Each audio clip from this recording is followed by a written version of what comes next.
The Fist of the Heavens Paladin is one of the more popular and talked about builds that came to light in Resurrected thanks to the 2.4 patch, and it's extremely highly requested on the channel, so it definitely had to be one of the early videos in the Season 2 build guides as well, since I can see several people ending up making fairly similar mistakes with it, especially with the introduction of the Sunder charms to further that temptation. For this video, we're going to look specifically at the Magedin, a variant of the Fist of the Heavens Paladin that combines both the caster flavors into one, since it is one of the better farming builds in the game, though it does have its weaknesses that you will run into later on, especially if you're progressing solo self-found and trying to conserve your skill resets. Starting out in normal difficulty, we'll have our biggest challenge since you can tell the namesake skill of this build is not reached until level 30, but thankfully the meat and potatoes of this fairly flexible build can come a bit earlier, with Holy Bolt at level 6, Blessed Hammer at 18, and then finally Fist of the Heavens at 30 like we said, and the synergies and such all along the way,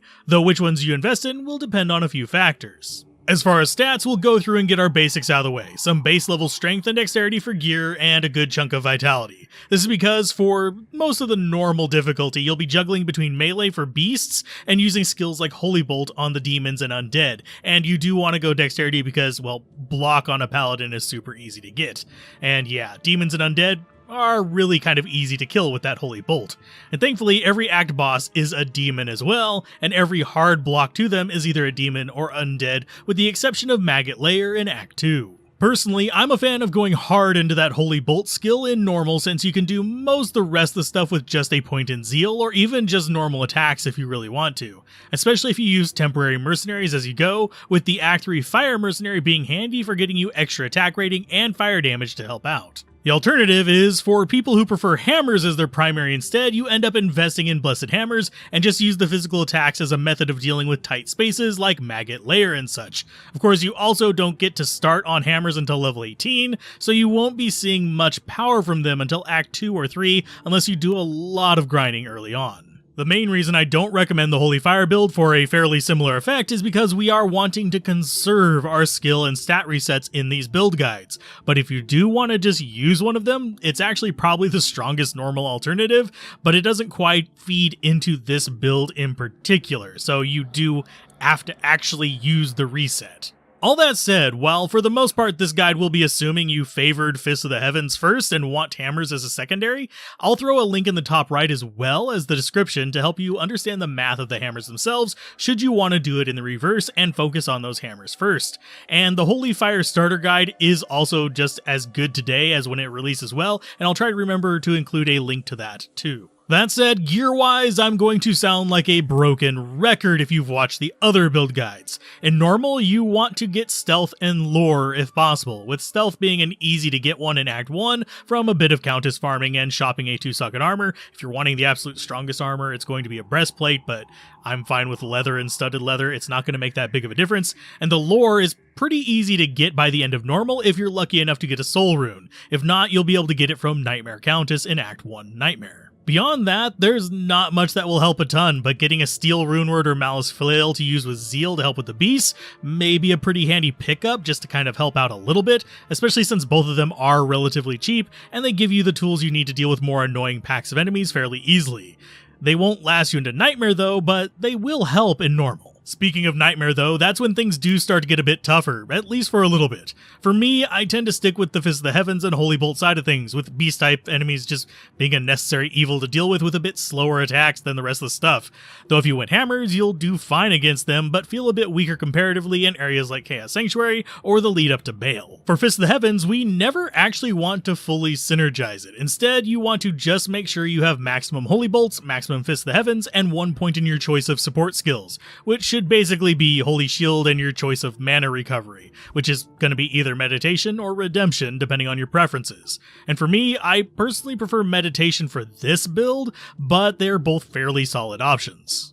After that, since we are going Magedin, we start working on Blessed Hammer, and this is where that video I linked earlier will come in handy, since to really get the most out of this build using Hammer as your secondary does require knowing how it works, since it will be doing less hammer damage than a pure Hammerdin. It's just you don't have enough points to max it out, but it will do much better in a number of strong farming areas due to the prevalence of demons and undead. The shortcut method for understanding Hammer investment is 1 point in concentration and then max out Hammer itself, itself to start out. After that, it's a bit of math with your gear. Basically, you take your level of concentration while geared, and you want that value plus 10 as your hard points in Blessed Hammer synergies, so you have dual spirit and lore, like we should be aiming for a Nightmare. You'll have level 6 concentration with 1 point in it, which means you want 16 hard points between Blessed Aim and Vigor. And then after you hit that point, you alternate between concentration and synergies with each level. Now, I did mention dual spirit. This is because you can get a solid 4-socket Paladin shield in Nightmare, and you of course can also farm the broadswords for a 4-socket sword as well,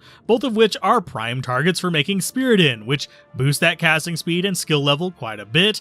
As far as which shield you want to make it in, just look for any Paladin shield with good resists. You can make a better one later on for dirt cheap. They all have reasonable block, and resists are going to be the only useful trait that you can get on them for this build. As far as the rest of your Nightmare gear, again, plus skills, faster cast, and resists are your primary goal, as it is for, well, most casters. Shopping a teleport staff from Nightmare Drognin can again be a very useful pick for this early, since it will help you through the pain in the butt known as Maggot lair. I usually wait till Nightmare Drognin to shop this, but you can actually shop it in late normal, you just can't shop it from normal Drognin.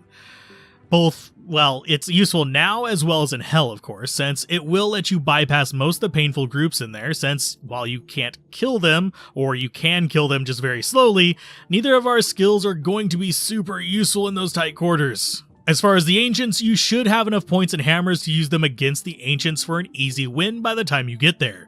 If you don't, you're probably a little underleveled, in which case you'll probably just go the slower route of run and gun with Fist of the Heavens, provided you were not severely unlucky and ended up with a lightning enchanted Matic, which you'd unfortunately need to re-roll for. Moving into hell though, things can get a bit more dicey. By this point, you'll absolutely need your hammers, or an alternative damage source if you'd rather use something else with Fist of the Heavens, to actually, well, proceed through the difficulty. Though as far as beating the difficulty, as long as you have decent resists, a teleport staff for Maggot lair, and whatever plus skills and faster cast you can find, you should be absolutely fine. And you may have noticed I did not mention Sunder charms throughout this, build review, except the beginning.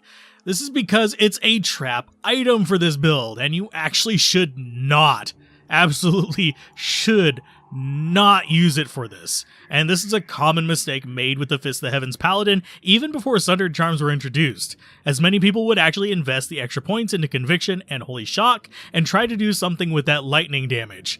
And while it's not terrible, the cost for the small damage bump on the skill is absolutely not worth it for general use, and you are without a doubt better off going into a hybrid build like the Magedin we have here, or one of a number of melee alternatives.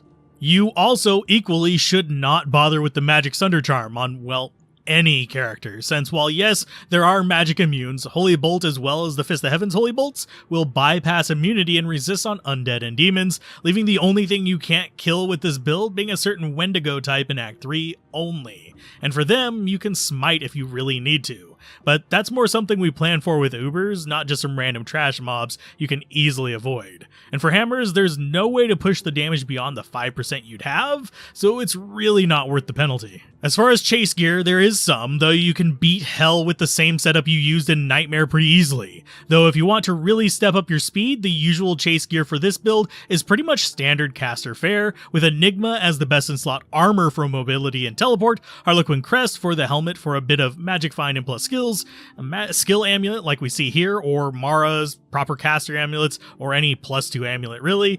Both are fine. You could even do a +3 magical amulet to combat skills, but those are a little bit less optimal. Stones of Jordan, Arachnid's Mesh, etc. are automatic picks, but for weapons and shields, the upgrade for weapon is Heart of the Oak, thanks to more plus skills, resists, and a few other nice perks, and for the shield, the upgrade is Herald of Zakarum, the go-to paladin shield for pretty much, well, everything. Which, since if we're using Fist of the Heavens, it has a cooldown, and we're fine with it being a bit slower, casting against most enemies. That said, there is one situation where it's not better, and that's if you're specifically going boss hunting rather than zone hunting, and it would help you hit another cast speed breakpoint. Sticking with Spirit can be faster in that case, since unlike most of the rest of the game where we use Fist of the Heavens for general heavy work and Blessed Hammers to smack down the trash we can't kill with that, Act bosses are still better killed with Holy Bolt spam to the face, which has the nice little side effect of healing your mercenary too if you angle it right. As far as the charms, both with Blessed Hammer and Fist of the Heavens, you are best off using combat skill charms. These will hands down give you the biggest damage boost for both of the skills, and when built properly, will help you hit a decent Fist of the Heavens damage, as well as 7,000 to 8,000 hammer damage in the upper 80s or lower 90s in terms of level. So what other skills would you pair with Fist of the Heavens? Do you prefer a Zealot hybrid, or maybe a Tesladin with Fist support? Or would you just go full lightning and hope for the best? Mention it down below, and if you want to see some builds where Sunder charms are not a trap, check out the video on screen now, and if you want to see these videos a day early and without ads, check out the Patreon link down below.